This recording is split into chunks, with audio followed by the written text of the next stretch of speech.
and welcome to this very special program, an exclusive interview with President Muhammadu Buhari. I'm Sean Kimbaloye. And I'm Maokwe Ogun Yusuf. President Muhammadu Buhari's taciturn reputation is no secret, and so the interview was a rare one. The president's preference for communication with his people, we had been told, was not through interviews. And in almost 7 years of an 8-year presidency, one could count on one hand how many sit-downs he's had. So what a pleasant surprise we had when we were informed that our request for an interview with the president had been granted. The only conditions, we had to send the questions beforehand, and we had 40 minutes, a generous increment from an earlier 30. Nevertheless, we were determined to make the most of it. Absolutely. The president walked in at about 8:30 p.m. to New Year greetings from my colleague and I. And after settling in, we get right to it. In his New Year Day statement to Nigerians, President Buhari had said security remained on the front burner. And that is precisely where we start. Your New Year speech. And in that speech, you told Nigerians, you said, and I quote, "The persistent insecurity in certain parts of the country have threatened to unravel the incremental gains achieved." Did you envisage the enormity of the task when you promised to tackle insecurity as President and Commander-in-Chief of our country? Well, I think you can recall that when I was campaigning, right, 2015, there were 3 fundamental issues: security, economy, and fighting corruption. And for Nigerians to be fair to this administration is to try and find out, from the time we won the election in 2015 to now, in the 3 promises we made: improving security, improving the economy, and trying to fight corruption. Well, securing the country in the northeast, if you ask anybody from Borno State, from Yobe State, from Adamawa State, there were a number of local governments, about 18, that were in the hands of Boko Haram. None of any local government now is strictly in the hands of Boko Haram or ISWAP. So, in that respect, we have done something. In the economy, don't forget, and I challenge so many people to go and check with the central bank or NNPC, the production from 1999 to 2014 was 2.1 million barrels a day, average production, at the average cost of $100 American per barrel. When we came, somehow the militants were unleashed in the south-south. Production went down to 500,000 barrels a day. And I think by some fabulous coincidence, the price again collapsed to about $37 per barrel. But look at what we did within the time frame and the resources available to us relative to the government we inherited from. Well, the economy and security are 2 very pressing areas, Mr. President, and I'm sure that over and over again we'll keep going there. You talked about how the militants were unleashed. Some people will say that President Erdogan also faced that crisis when he ascended, when he became president, and that was one of the reasons why he had to, come up with the amnesty program. But I'll take you back again to security. You've spoken about the progress we've made in the Northeast, and that is true. The camps are being emptied. The Northwest continues to be of concern, where we see bandits, unleashed in many parts of the Northwest, sometimes getting to the north central of the country. Would you say that we understand fully the problems we're currently facing in terms of security in the Northwest? In the Northwest, it's the same people, the same culture, stealing each other's animals, killing each other, burning villages. So I think the only language they understand, we discuss it thoroughly with the law enforcement agencies, the service chiefs, the Inspector General of Police, is to go after, the terrorists. We label them terrorists, and we are going to deal with them with such. And I believe if you go to those constituencies in the Northwest and North Central, within the last 4 weeks, there are improvements in the security. There is improvement in the security. It is true. I mean, because the farmers' herders crisis was one that was a big challenge a few years back, and maybe a few months back as well. It's come down somewhat, but some people are attributing it to the seasons. They think it's about the weather. And that now that we're entering the peak of the dry season, perhaps we could see a resurgence again. Would you say that we have dealt with that problem once and for all, or do you fear that it could rear its head again? We cannot do much about the weather, but about the security, we have taken steps, and we are seeing the results, and we thank God for that. For the weather, we can only pray and hope that the weather they are mentioning, the climate change and so on. Nigeria, we are very susceptible to such issues because of our population and the size of the country. Population is the size of the country. I made that reference to weather because, people believe that when things get dry up north, that's when you begin to see the herders coming down south, and that's when we see the resurgence of the conflict between farmers and herders. So that's why I made reference to the weather. Do you think that that has been sorted once and for all? Yes. The ministers of agriculture from Audu Obe to Mahmoud now, one of the issues I discussed with them personally is to go and get the gazettes of First Republic, especially from the northern states. There are cattle routes and grazing grounds. And the cattle rearers are confined to those areas. Those that go outside that one are arrested, and farmers are encouraged to come and lay their claims. If they don't have the money, their cattle were sold, and the farmers are settled. So we said we have to go back to that system again to try and make sure that we prepare the grazing areas, ash dams, windmills, even veterinary departments, so that the herders don't stray into people's farms and into the towns and so on. So really, we are working on that. The back and forth on issues of security continued. The focus for us was to highlight the solutions on how to bring an end to the killings. The concern here, Mr. President, is finding a lasting solution. What in your mind do you think can help bring a lasting solution to these issues, herder crises and the issues of banditry? There is a problem of culture. And problem of culture, you have to study it to understand it. The life of normal herders, the ones with a lot of kids, they depend entirely on them. They sell the milk, they sell the animals to pay tax and so on, and buy, say, sugar or salt or something. Is their entire way of life.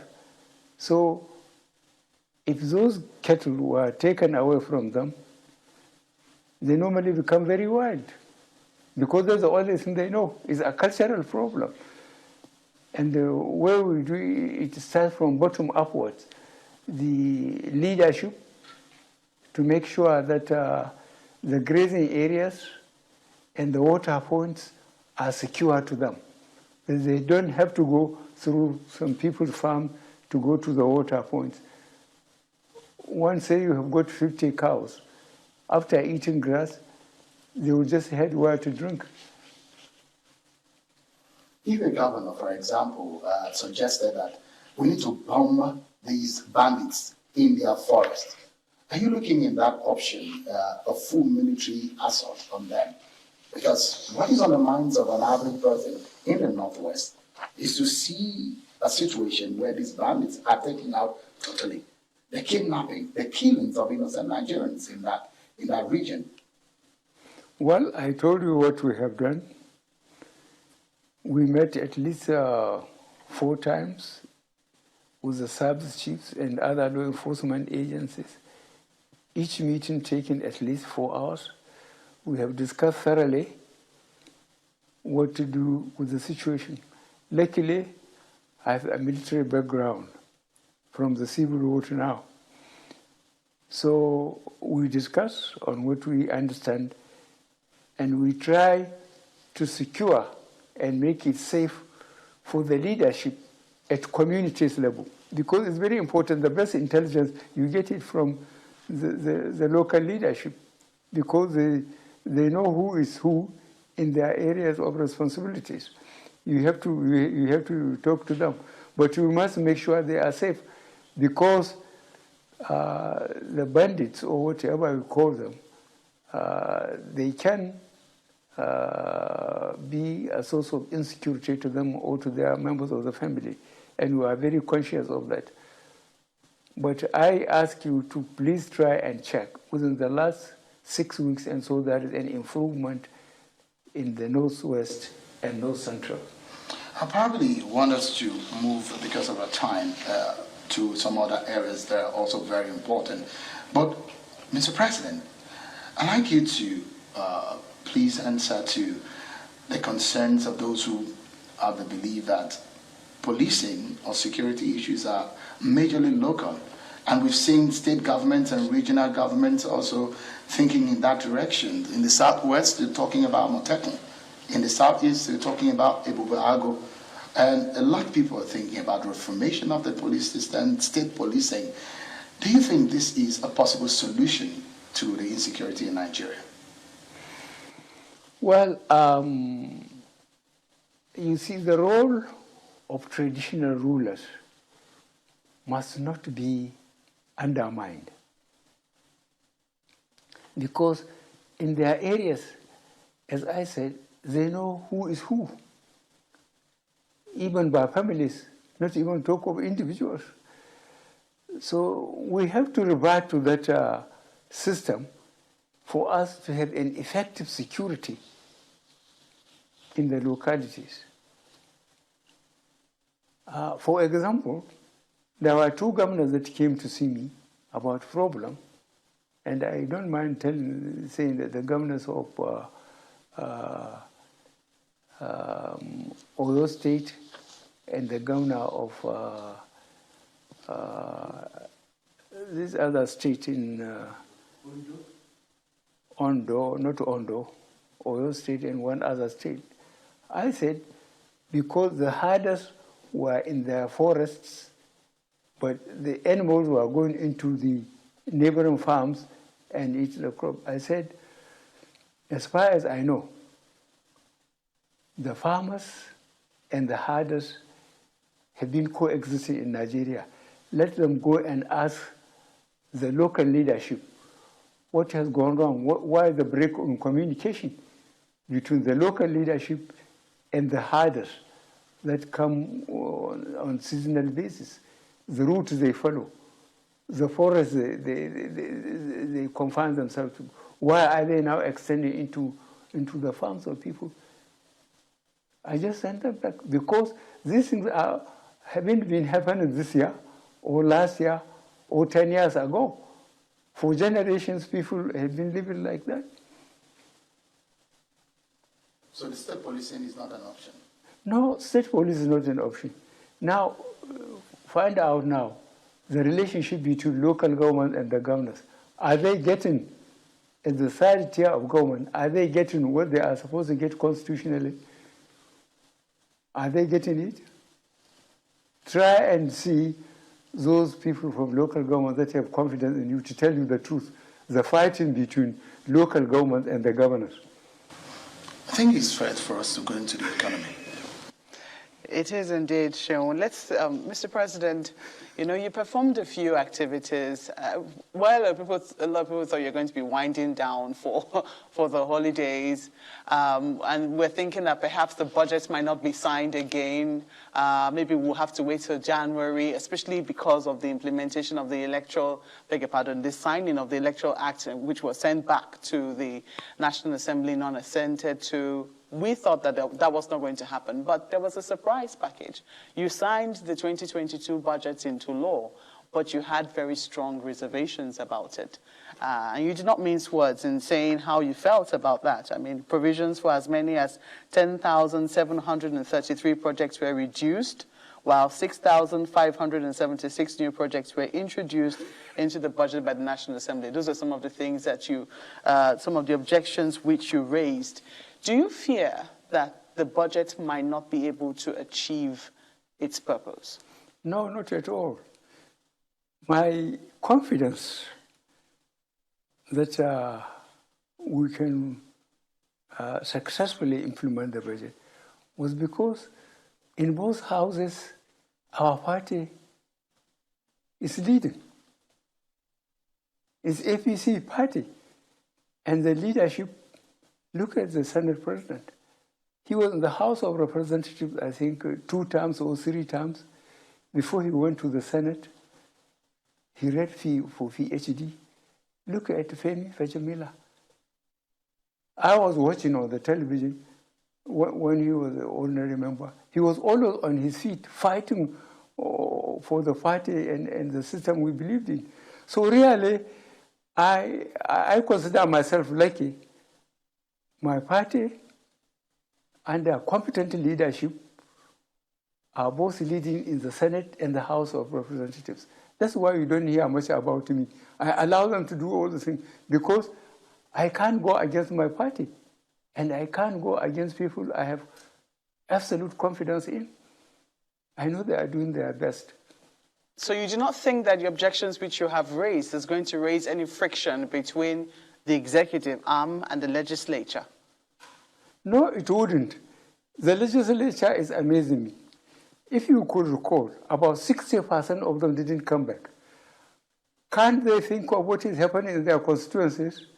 We have so much support in their constituencies.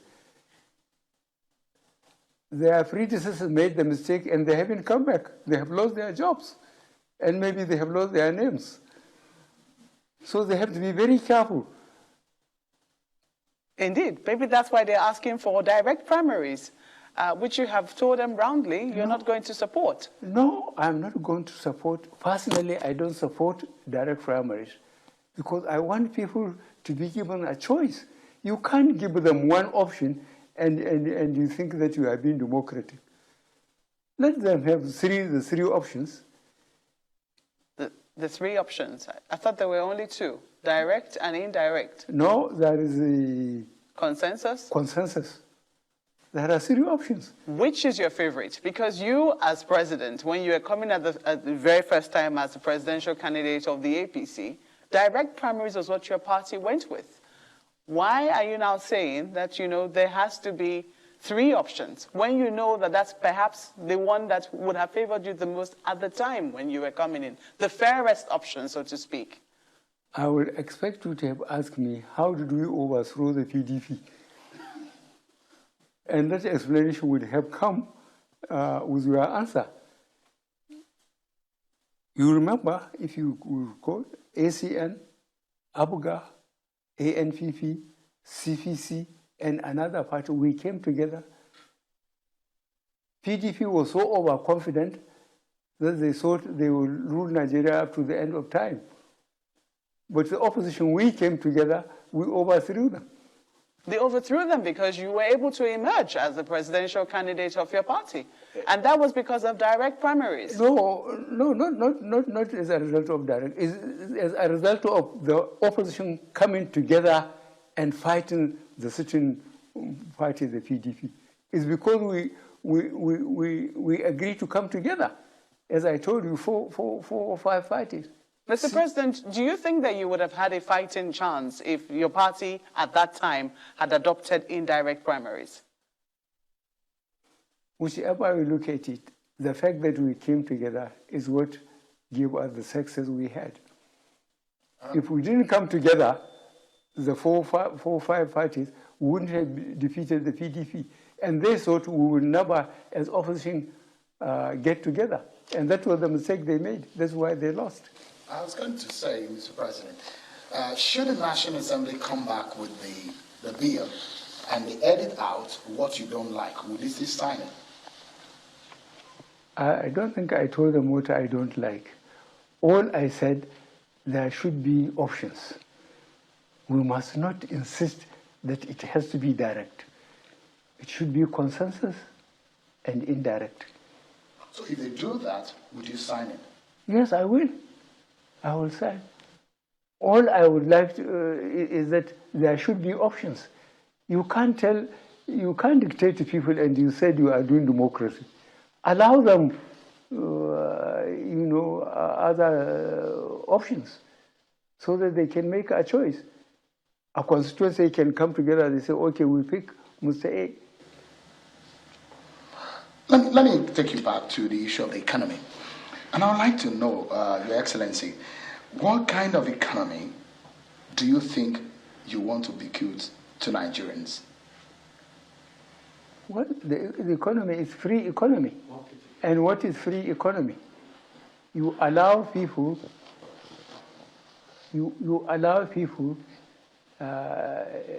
to make sure that their industries are patronized. You have to stop smuggling. You have to stop developed countries dumping goods on your country. Because of technology, they can produce faster, they can produce more with less resources. So you have to protect your economy. That was why ECOWAS and any other organization, either within the system of ECOWAS or within Africa, we have to make sure that we have encouraged our own industries for employment, for using our own resources, and for security. Because we are so far behind in technology, if you allow dumping, I'm afraid unemployment, especially in the case of Nigeria, where we have a large population, you are going to have trouble. So when you announced today that Dr. Doyin Salami will now be advising you on the issues of the economy, what specific role would you, because he's the head of your Presidential Economic Advisory Council, in what specific areas do you want him to play? Is he going to double as the head of the Economic Advisory Council and the economic advisor? Yes, he's going to do that. He's capable of doing that. We have watched him. For example, the last time he briefed us, when I say us as the Executive Council, we found out that Nigerian arable land, only 2.5% of Nigerian arable land is being used. Yet people are shouting of unemployment. If we have invested more in agriculture, look, when we closed the border with Benin and Niger Republic, we stopped importation of rice. Now Nigerian, we produce the rice we need and we even export. So really, we have to exploit our own capacities. And Dr. Salami, it was fantastic. He is so committed, and economically, I think he's already a professor. We need him, and he's so committed and patriotic. Why has the provision of regular electricity eluded several presidents? The Buhari administration set out in the beginning to fix this. But what has now gone wrong? One of the former heads of state between that time was bragging that he spent more than 15 billion American dollars, not naira, on power. Where is the power? Where is the power? You once asked here in the villa, where is the power? Are you happy with where we currently are with the state of electricity in Nigeria? I am not. because I've identified that no country can develop without infrastructure. And infrastructure means roads, rail, power. These are three leading ones. And we are working very hard. When I say we, I mean this government, we are working very hard on the roads. Try to imagine what was happening even between Lagos and Ibadan 6 months ago and what it is now. And now we are doing from Lagos to Kano, the rail road from here to Kaduna to Kano.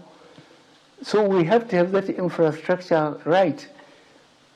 And then Nigerians will mind their own businesses. But when when the infrastructure is not there, the roads are not done, the rail is virtually killed, there is no power, what do you expect people to do? Mr. President, in all honesty, there's been some work which we can see in roads and rails, but power is a big question. We've been told we have 13,000 installed capacity. We've been told, TCN, as a transmission company, can do about 7,500. But we know that constantly, for a long time now, all we have had on the grid is 4,000 megawatts. What exactly is the problem with getting electricity, to increase and to the homes of Nigerians and businesses? Well, let us try to answer the problem first. TCN is 100% government. Sure. But we inherited what they call discourse. They almost divided the country almost based on geopolitical zones. What was the basis?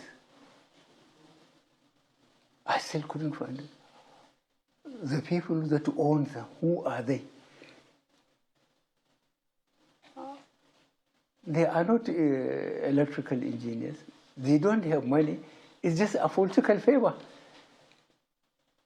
And to remove a system and reintroduce one is no joke. Luckily, we have the TCN, and that is transmission.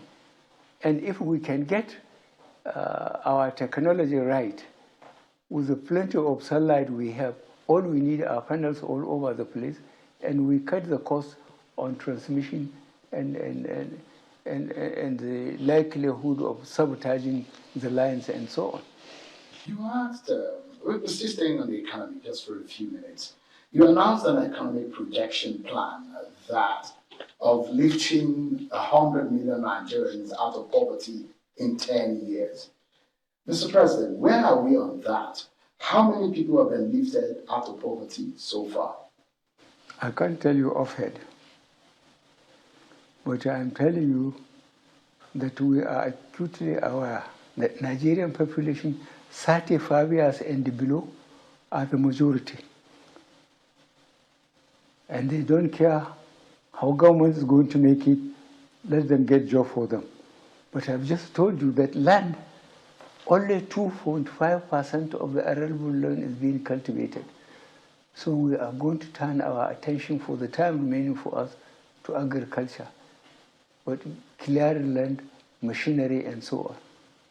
Probably, unfortunately, there is political problem.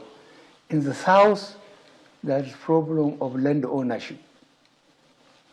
Very serious one. It's based on families and the ruling classes and so on. But luckily, mostly in the North, that all land belongs to government. So government can take areas and so on. So I think for the time remaining for us, for the 17 months, we'll turn a lot to agriculture. But how are you doing on that plan of lifting millions of Nigerians? Because there is a target of just how many people you should be lifting every year. Are you on track, or there is a setback? We have a setback, and it's resource shortage, because we need to buy machinery. Machinery, tractors, clearing the land, dividing it, and encouraging people, giving them seeds.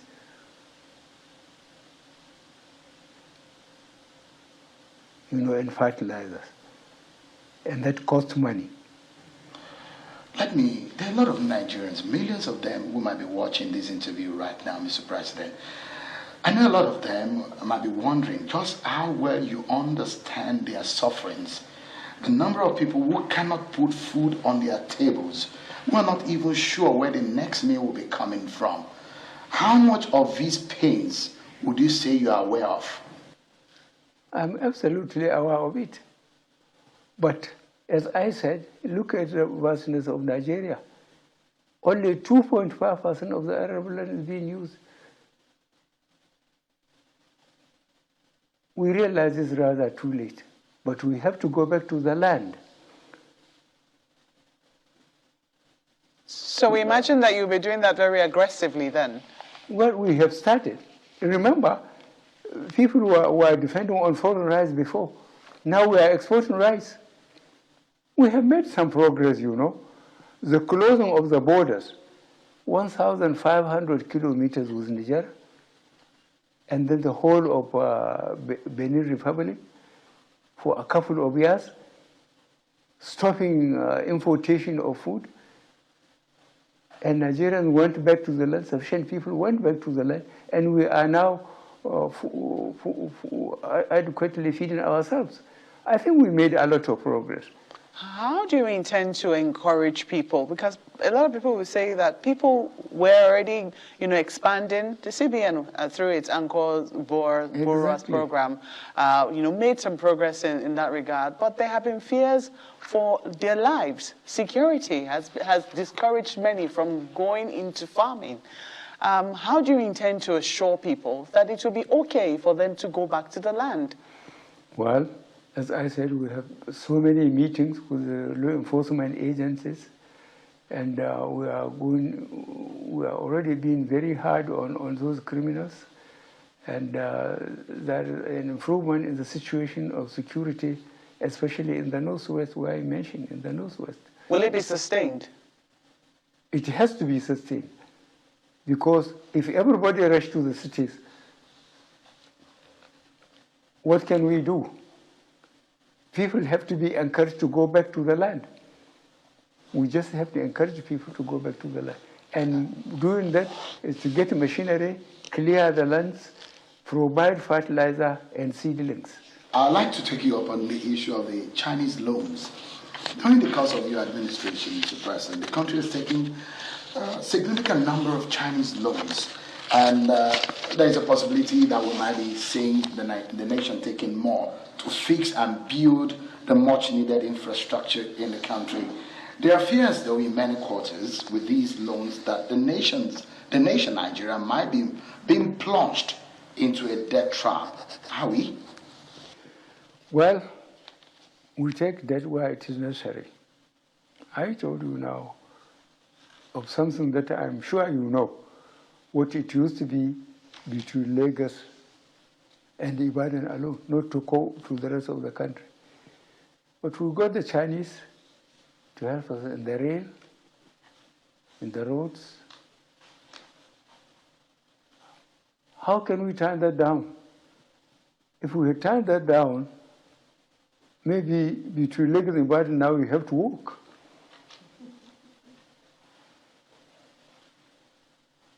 So the Chinese are welcome.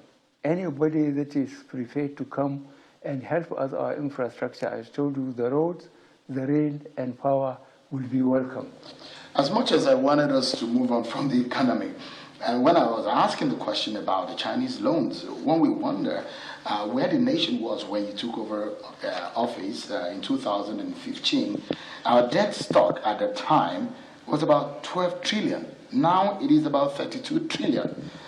Inflation rate was about 9%. It is now sitting about over 15%.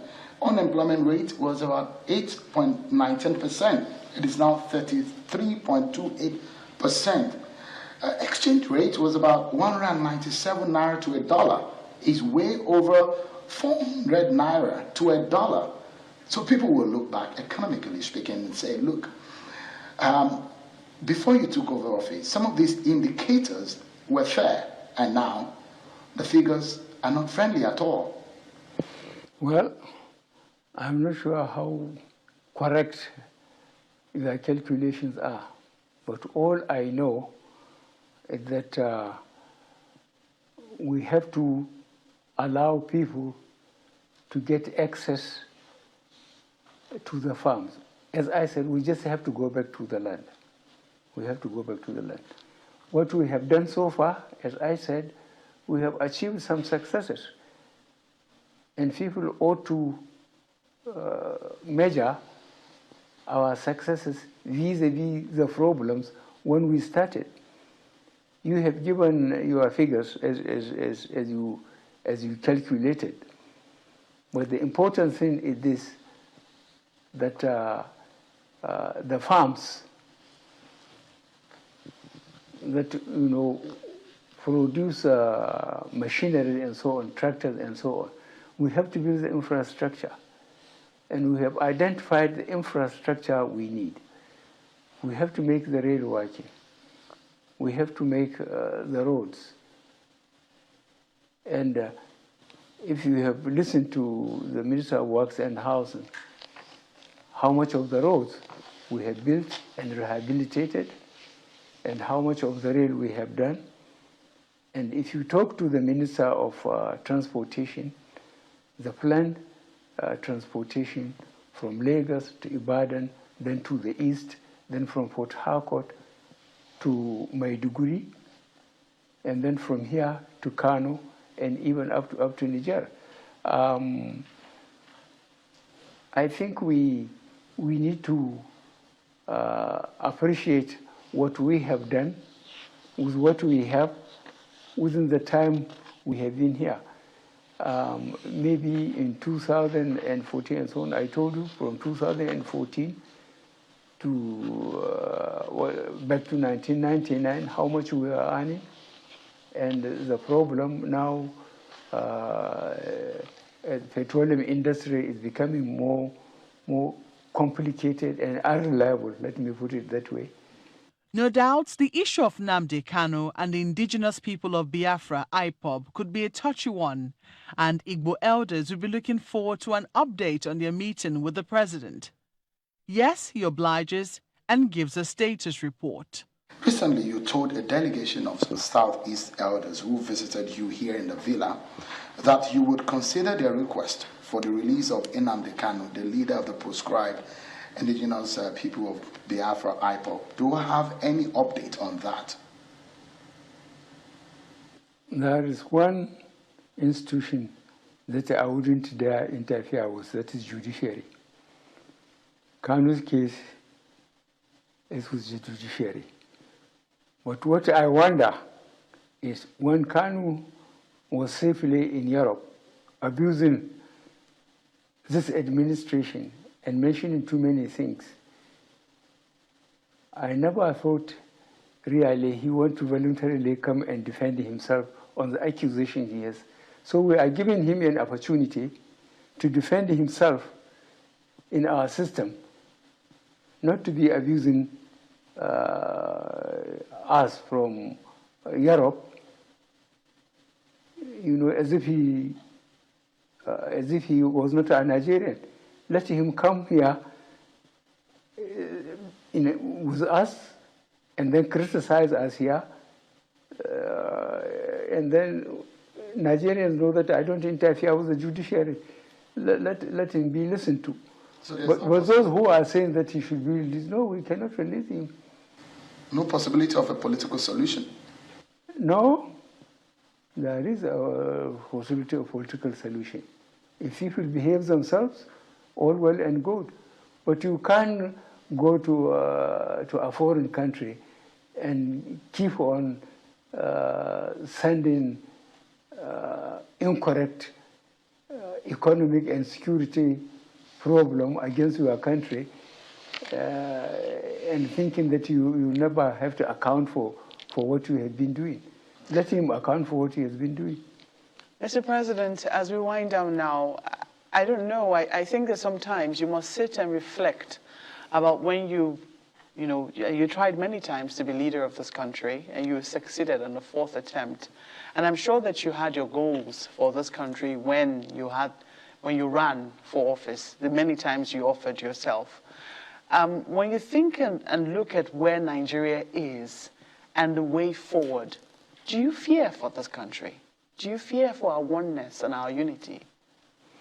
No, I don't. I don't, because, to be frank with you, from 15th January 1966, I have been in all the trouble in this country, including being in detention for more than 3 years. I think Nigerians, they make noise, I think, to get a better deal, but they know that we are better together than separate. I sincerely believe in that. They just make noise so that they can get better deals. One conversation that has refused to exit national discourse in Nigeria is restructuring. True federalism is necessary at this juncture of our political and democratic evolution. Some will say the APC had it clearly written in their manifesto.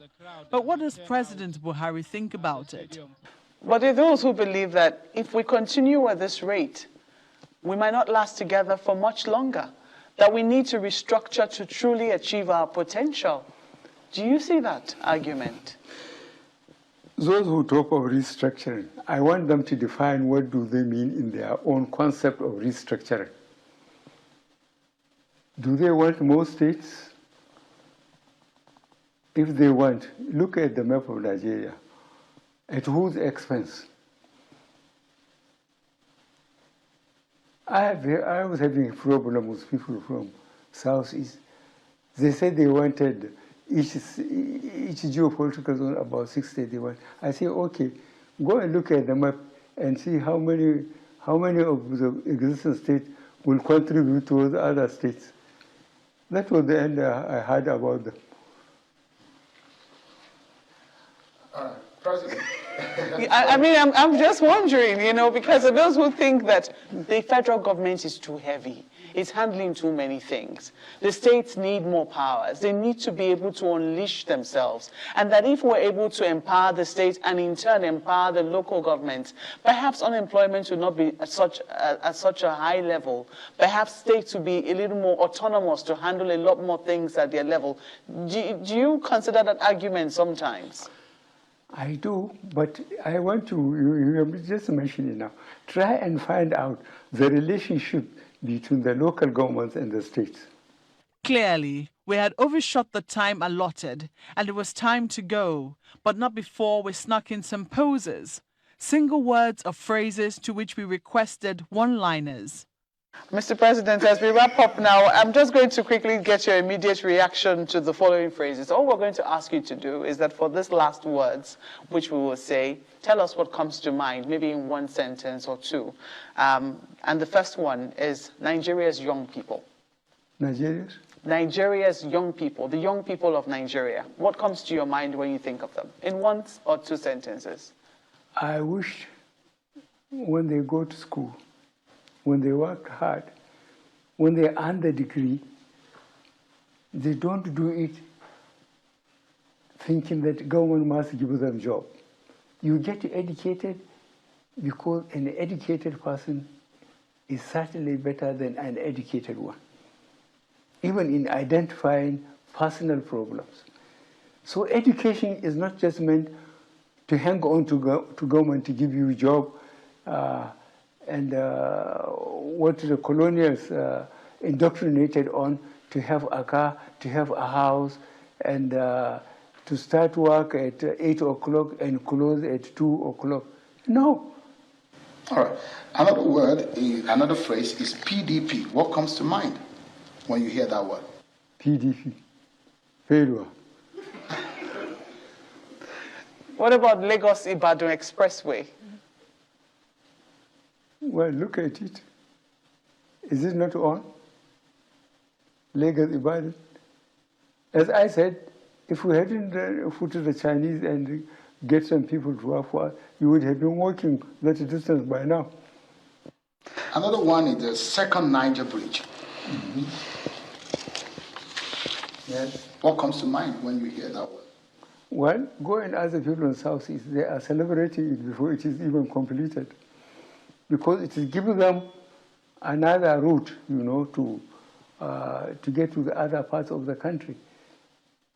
INEC? INEC? Mm-hmm. Are you criticizing a professor? I think the professor is doing his best. He has already told us about the elections that are coming in some of the states before the general election in 14 months' time or so. 2023 elections. Mm-hmm. 2023 elections. What comes to your mind? It's not my problem. You're not going to be interested in who succeeds you? No, let him come, whoever it is. All important things, I made sure that they are on record. Nobody should ask me to come and give any evidence in any court. Otherwise, whoever it is, he will be in trouble. Because all important things are on record. I made sure about that. Important issues are all on record. You don't have any favorite for 2023 in your party? No, I wouldn't, because he may be eliminated if I mention it. I better keep it secret. All right, the last phrase, Mr. President, is your legacy. Well, I think my legacy is that I try to make sure that we conducted ourselves with integrity. That means we stopped all the stealings as much as the system can allow. We stopped with appropriation. And for Nigeria, that is very, very important. The expectation from Nigeria, I tell you, is a young population. The expectation is so high that we must make sure that the resources are managed properly and that they understand resources are being managed properly. If they rebel, there will be trouble, a lot of trouble. And then it was a wrap. Your Excellency, President Muhammadu Buhari, many thanks for giving us this opportunity to speak with you. Thank you so much indeed. Thank you for punishing me. What a way to start the year, Maokwe. Perhaps as we start 2022, the political year, we might see more of this from the president. It's fingers crossed, Sean. Indeed. Fingers crossed. Yeah. But certainly one to look forward to. Thank you so much for watching. And again, Happy New Year, everyone.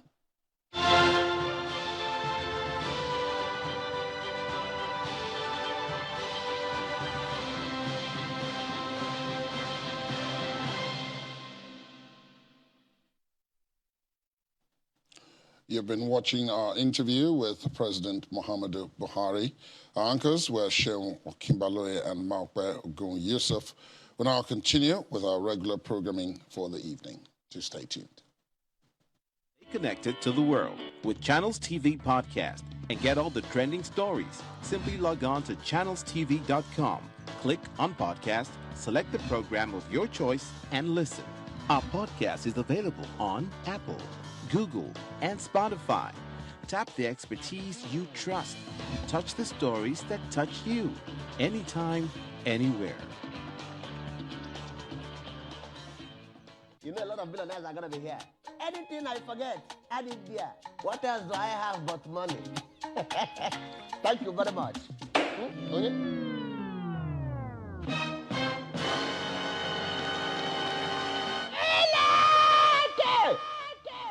Hello, farman. My house have fallen, man. Hey, but Oga, I told you to use Star Jeeps POP. Which one is Star Jeeps? Give your house the star touch it deserves with Stargives, the POP of choice for artisans, builders, and estate developers for a smooth, long-lasting finish. How fast can you come to my house now with Star Jeeps?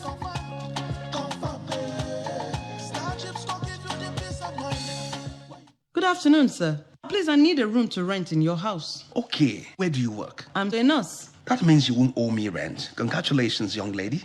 You have yourself a house. Well, thank you so much, sir. So, how much is the rent? 90,000 naira. Oh, but wait, Where are you from? I am from Akamata. Akamata what? Akamata in my house? If you know how you got into my house, please get out right away. My spirit and that of Akamata people don't have anything to do together. Sir, what have I done? Your people from Akamata are known for bad things. That is what they represent, and you can't live in my house. Just get out right away. What's going on? Leave my house, young lady.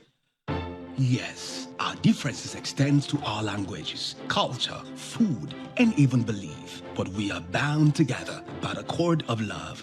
With one heart, with one voice, we will make Nigeria a hub of greatness, a place where the people live as one. This message is brought to you from the Center for Democracy and Development, CDD, with support from the UK government. First Money is Nigeria's biggest and most preferred agent banking network. Thanks to First Money, millions of people are living their dreams. Meet some First Money agents who are driving this. One Kechi Kireke from First Bank introduced me to First Money. I forgot searching for jobs. Ya taimaki mutane sosai wurin matsowa kusa da yanayin banki. Da sai sun tafiya mai nisa kamin su je su samu banki. Through First Money, over 1 million people across Nigeria have their financial services needs met daily. In all the accessible local government areas, you're bound to find First Money agents. With First Money, we're bringing financial inclusion and the many benefits that come with it.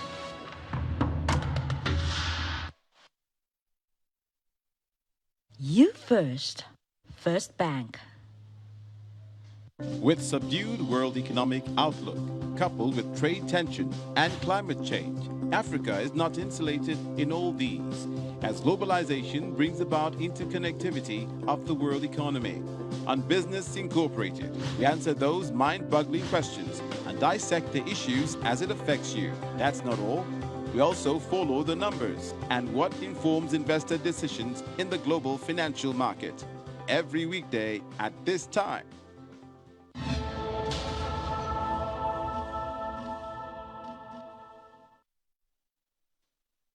For the second time this year, the Monetary Policy Committee is meeting to decide on key economic issues. Before this meeting,